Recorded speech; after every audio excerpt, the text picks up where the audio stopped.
Okay, so welcome to part 6 of this FA200 Ti mystery engine. So this is going to be the final video for a while because I need to take a break and step away from this. Just because I have a lot of other things going on. So I have spent the last 5, including today, would be 6 days of my allotted hobby time messing with this engine and doing all kinds of things. And first of all, I want to say I appreciate all the feedback and comments, suggestions that I got from people on what I need to do with this engine and what I could try and all those types of things. I'm still trying to go through and digest a lot of those things, but some of these things, some things have come to me that just didn't seem to come to me initially because of, I don't know, I was just getting kind of scattered by looking at things and seeing things that I didn't understand. But so I have other things that are going on, and I have to just put this on the shelf for now. I'm not giving up on this by any means, and we will get this running at some point. But I do need to step away from it and take a break. But I want to just say that, quickly recap, I should say, what my initial findings were. So, who knows? I am not sure that the timing of this engine when it first came to me was really, well, yeah, it was wrong, because I don't believe that those things, the rockers, should have been firing the way they were. And I think 98% of the people that I've spoken to or read comments from all agreed that the initial rocker movement that I showed on this was incorrect. So we have that.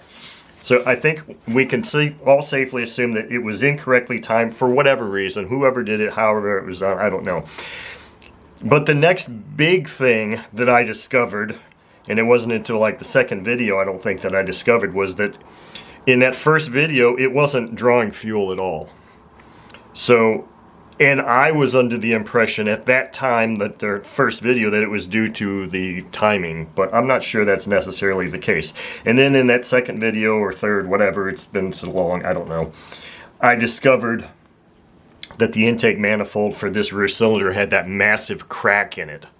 And that was the root cause of why it was never, ever, ever drawing fuel on prime. So then I got that remedied, and I thought, okay, well, that's great. And then at one time I did a retiming. In conjunction with that, I retimed the rear cylinder, only having rotated the crank 180 degrees, which was obviously another mistake on my part because of lack of understanding of the engine still. But at least then it showed that it was starting to pull fuel. But then I think that's when I showed that it was pulling fuel and then blowing fuel back. Pulling, blowing, pulling, blowing. So it is my opinion, and I think it's Harvey's also, and should be maybe everybody else's, that if it's sucking and blowing fuel back and forth, that it's not going to run. I mean, you just can't run. You need a continuous flow of fuel. So those things are, you know, that's the recap of that. And then in the third video, I believe it was, when I actually took the whole thing apart and looked at the camshafts, and did determine that even though on the surface they looked the same, they were not, because of how Saito had placed the hole, the timing hole for using a tool in there. And they have 2 different part numbers. And that would indicate that a tool should be used to time it, at least one of them. Maybe not both, because I've done that, and maybe not both, but maybe one of them. So the other thing that people have been getting hung up on, I think, and I did too initially, and I don't know if maybe Harvey did also, is if you look at this engine like this, you see the plane here, and that's where it mounts. So it's not like this is top dead center. I mean, it's not like that's the upright portion of the engine. It's like this. So if you were to say, and I'm not saying that's right, I'm just saying on a typical engine, top dead center would be, you know, obviously they're all like this. And top dead center is right there, always. Here, this engine, they're offset by 30 degrees. And the reason they're offset by 30 degrees, according to the Clarence Lee Review article, and the more I read that, the more I get from that, is that it's for cooling purposes. It's not saying that the timing is retarded or advanced 30 degrees at all, because the crankshaft is cut this way. So I guess where I'm going with this and trying to explain, maybe not in the best way, is that if you look here, top dead center is the same for both of these cylinders. And it's in the plane of the cylinder. You can have, they both have top dead cylinder or top dead center here. At this very moment, they're both at top dead center. And you can evidence that by looking at these wonderful windows they put in here so that you can see the bottom of the connecting rods and crankshaft. So that is top dead center.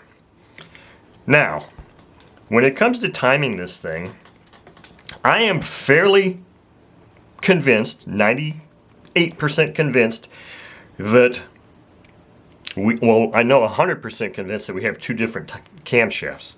And that is, very clearly stated in the manual because it shows two different part numbers. Now, on Clarence Lee's article, he says the easy way to, let's see here.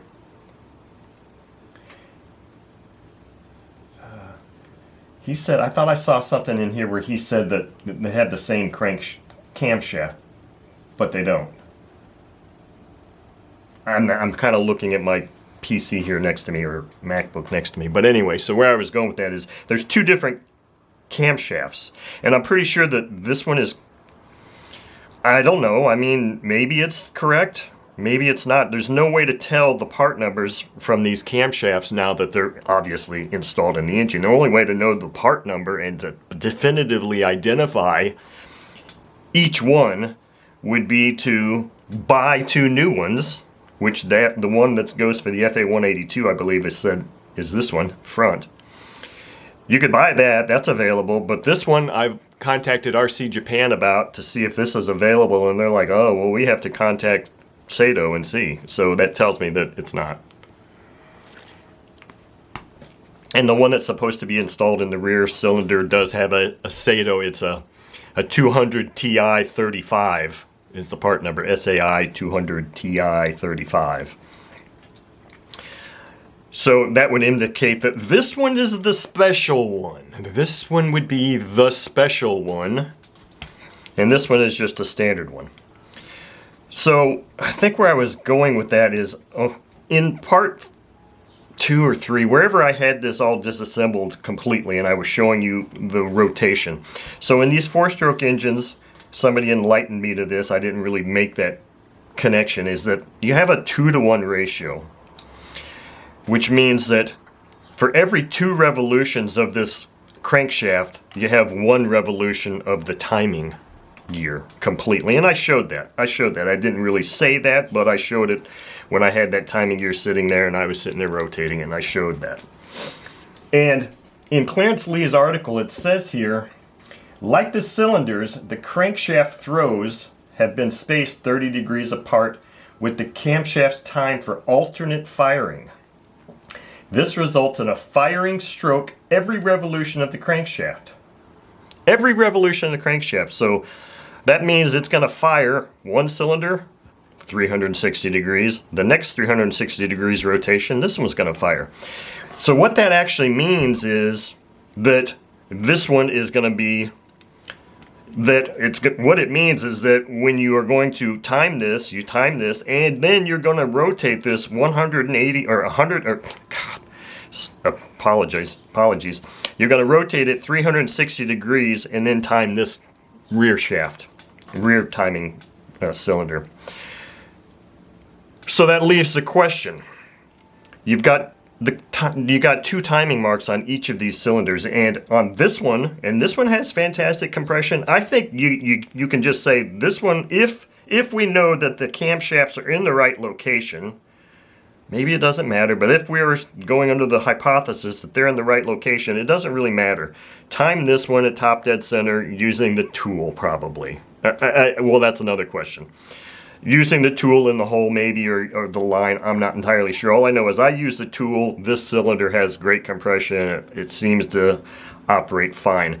So then you rotate 360 degrees and you place this camshaft in here. And so real quick, I don't have the covers on here, and I took all that stuff off because it was a suggestion of Harvey's, which is a good one, is that if I'm going to sit here and keep playing around with this thing, all I have to do is just loosen up the screws and just kind of move and rotate the head and hope I can continuously keep pulling that out, or at least, you know, and it's a lot quicker to just throw. I don't have to keep moving, taking the rocker arms off and redoing the valve lash. I can just, you know, pop these in and out.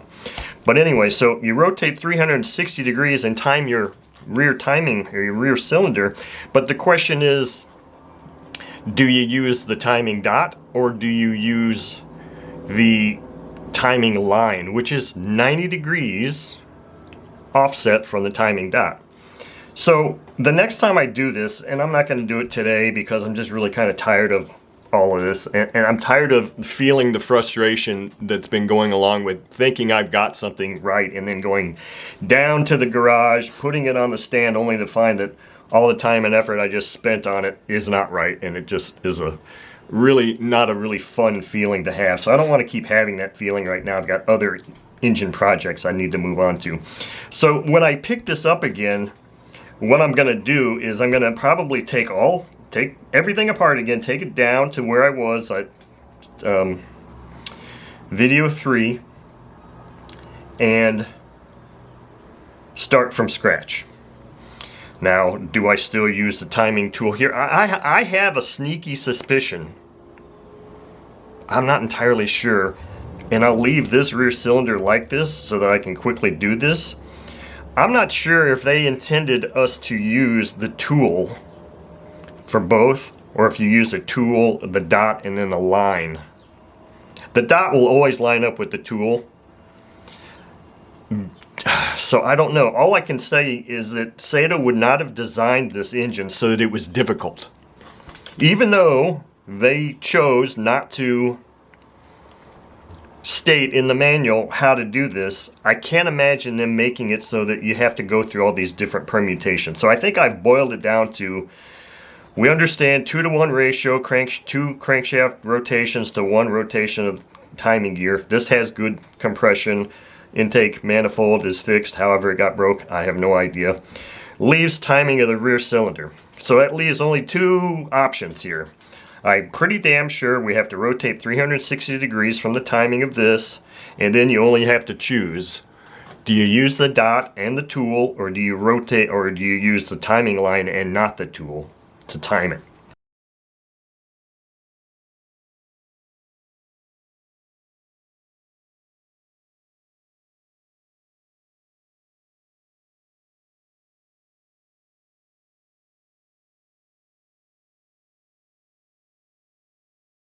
So that's where I'm left off.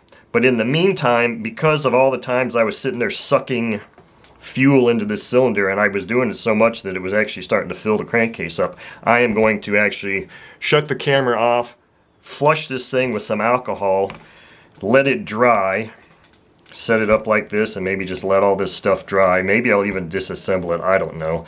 But then oil it up and just put it all in a bag, in a box, and just stew on this some more. And we'll pick this up in a week or 2 or a few weeks, and hopefully we'll get a run on this engine before it gets too cold. But that's where we stand with this, and those are the things that I think I've learned from all the comments and all the conversations I've had with Harvey, what I've read. But the key thing is that I appreciate everybody's comments. But the thing is, you know, and this is one of those things that goes back to many years ago. Many years ago when I first started this channel, I was getting a lot of flack in the comments from people saying, because I would look inside brand new engines for what people seemed to think was no real reason. This is a brand new engine, and yet now I'm being encouraged to continuously keep taking it apart, to try to fix things. And I've had this thing apart enough times now that I don't want to keep taking it apart anymore, because it's just not good on the fasteners and the threads to continuously keep taking a very expensive engine apart. That's why I was very judicious about the comments that I attempted to try, because it had to make sense to me, because I've had it in my hands and I've seen it. So I only acted on the ones that seemed to make the most sense to me, to try to minimize the number of iterations I'm going through with this. Do I really need to take the front cylinder off again? Probably not. Am I going to do it the next time? There's a good possibility. I might do that, even though I already know that this is set at top dead center and it's timed using the hole with the tooling hole, or the hole that the tool fits in. So I know how this cylinder is timed. But because it'll be a few weeks, a month, who knows when I'll get back to this, I may end up taking it down one more time and I want to find a means to mark this hub that's more permanent than a Sharpie, because I kept using the Sharpie and I didn't have a little prop hub, broken off prop or anything here, small enough that I could just quickly rotate it. And trying to rotate it with the crankshaft is not easy. It was a lot easier to do this, and of course every time I did this I'd start wiping the mark off. So it's like I need to find a way to, you know, put a little bit more of a permanent mark on this thing, until at least such a time comes that I ever have to take this off, which hopefully I never have to. And then it won't matter, then that mark will be irrelevant. But anyway, so I appreciate the comments and all the views on this series, but we'll have to come back to this, and I'm hoping that maybe when I come back to this, the next thing that all of you guys see is this engine running and not sitting here on this bench like this.